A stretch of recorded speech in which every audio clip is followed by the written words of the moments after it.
जन्मज दुःखविनाशकलिङ्गं तत्प्रणमामि सदा शिवलिङ्गम्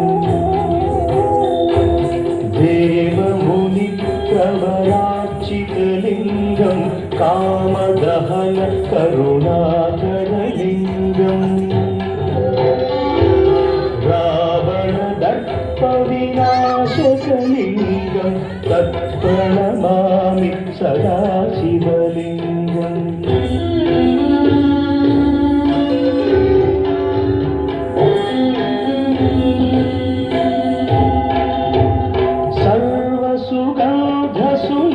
सर्वसुगन्धसुलेपितलिङ्गं बुद्धिविवर्धनकारणलिङ्गं सिद्धसुरासुरवन्दितलिङ्गं तत्प्रणमामि सदा शिवलिङ्गं कनकमहामणिभूषितलिङ्गं फणिपतिवेष्टितशोभितलिङ्गम्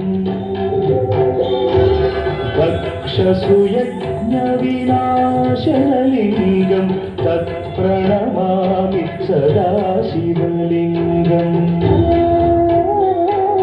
कुङ्कुमचन्दनलेपितलिङ्गं पङ्कजहार सुशोभितलिङ्गम्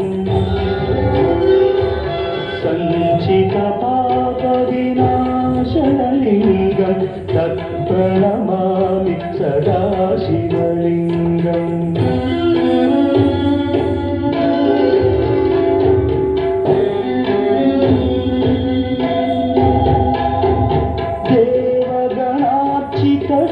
देवगणार्चितसेवितलिङ्गं भावैर्भक्तिभिरेव च लिङ्गं दिनकरकोटिप्रभाकरलिङ्गं तत्प्रणमामि सदा शिवलिङ्गम् अष्टदलोपरिवेष्टितलिङ्गं सर्वसमुद्भवकारणलिङ्गम्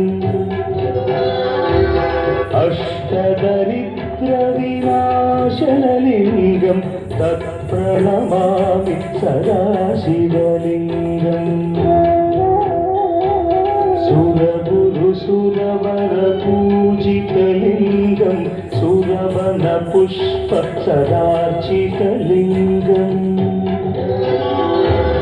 परमपरं परमात्मकलिङ्गं तत्प्रणमामि सदा शिवलिङ्गम्